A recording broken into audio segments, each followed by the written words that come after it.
Hi, I'm Mike Wood of the MHE Sports Network, talking with Coach Brian Strickland. He is a head boys basketball coach at Riverside High School right here in Durham, North Carolina. Welcome to the MHE Sports Network, Coach. I appreciate it, Mike. Glad to be back. Yeah, let's talk about your last game. The last game you played against Southern Durham. You came up a little bit short. Tell us about that game. Well, it was kind of the same story as the Northern game previous. Not being able to put together 4 quarters of solid basketball.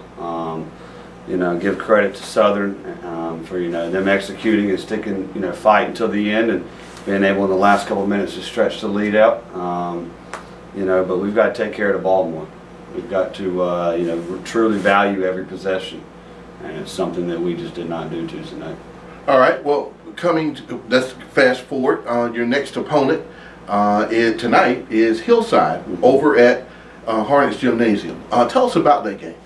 Well, the game is actually game's here tonight. Oh, it's here tonight. Yep. Okay, my mistake. Okay, No worries. right here in Paris Gymnasium. Yep, there we go. Just bring it on.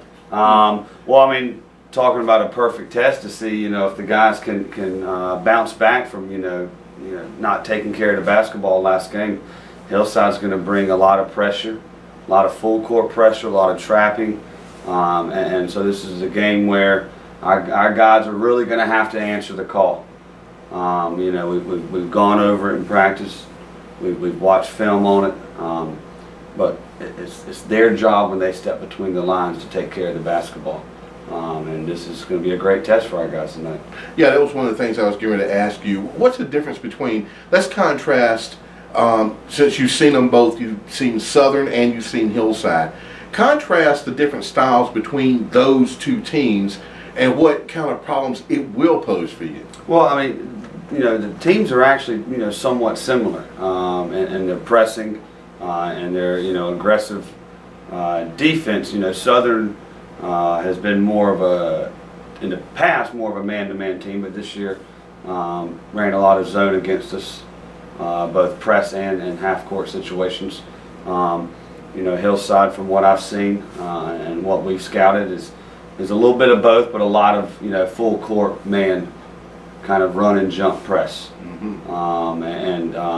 So that poses both of them pose the pressure aspect of the game, but Hillside's more of a man-to-man team, where typically we have seen this year. We're prepared for zone tonight. We're prepared for man as well, but it's going to be the guys are going to have to take care of the basketball. Have to stay out of those trouble spots on the court, those trapping opportunities, and really be strong with the basketball. Because I think one thing for high school kids, they really don't get the concept of don't pick up your dribble. Yep. Because once you pick up your dribble, they're going to swarm. Yep. Like hornets on you. And then another thing they don't realize is if there's 2 or 3 guys that are swarming down on you, that means there's 2 or 3 of your guys open too. So you just got to get over the top of the press or the trap. Yep. And that's just kind of hard for kids to pick up sometimes. They get addled when really they shouldn't. And that's where the the senior leadership is supposed to come in. Absolutely. And we talk about picking up your dribble in practice. If it's for anything other than to avoid a 5-second count, then to me it's a turnover, because you put yourself in a situation where it's a dead ball. You can't dribble, you can't go anywhere, and the defense locks up all the way around. It's extremely important that they handle that pressure, and when they are trapped, they ball fake. Fake a pass before you make a pass. There you go. And step through that trap and make a solid pass, come to the ball, and handle that pressure. All right. Well, good luck tonight, Coach. I appreciate it, Mike. Yeah, for sure, as always. Thank you. Thank you.